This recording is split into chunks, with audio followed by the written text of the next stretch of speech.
Qui a dit que c'était impossible de se marier pendant la période de Covid-19 ? Tu peux le faire, mais sous condition.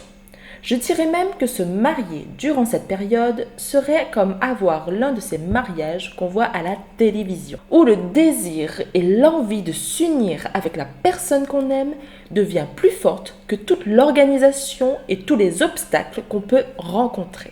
Salut, tu vois la femme sur cette photo ? C'est moi, Eva. Et ce que j'aime par-dessus tout, c'est le mariage. Et de fil en aiguille, je suis devenue coach en organisation de mariage. N'hésite pas à t'abonner à mon compte Facebook, Instagram, mais également à mon compte TikTok en cliquant sur les liens juste en dessous de cette vidéo. Maintenant, place au sujet du jour. Ce qu'il faut absolument retenir, c'est que tu dois rester réaliste. Avec la situation actuelle, on est dans une incertitude totale. Tu peux très bien avoir la chance de te marier tout comme pas, ou du moins avec des conditions strictes. Il y a encore quelques semaines de cela, on pouvait se marier à peu près normalement. Maintenant, nous sommes limités à 10 personnes maximum par rassemblement. D'autant plus que même si les commerces et les prestataires sont de nouveau ouverts et disponibles, il faut leur laisser un minimum de temps pour être opérationnels et pareil, sous condition. Ça demande donc une nouvelle organisation. Mais dans un tel cas, pourquoi ne pas envisager un mariage intimiste avec les personnes les plus proches, 10 personnes maximum, et pour plus de chances, privilégier la cérémonie laïque. Si tu veux jouer l'intimité jusqu'au bout, pourquoi ne pas penser à l'élopement ?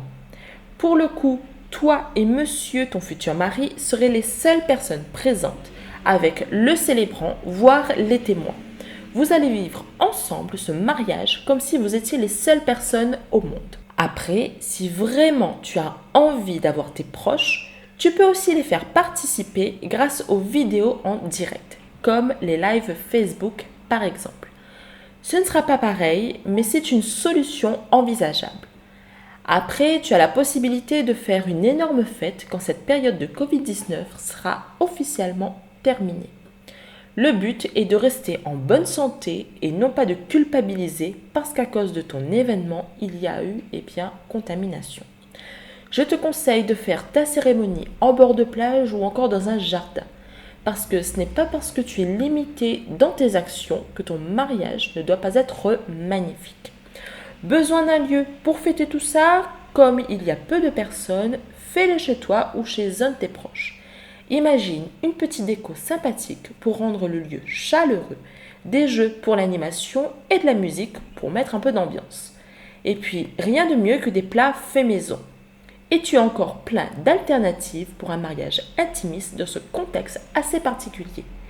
Garde juste à l'esprit que ce qui est dit aujourd'hui ne sera peut-être plus valable dans 2 semaines.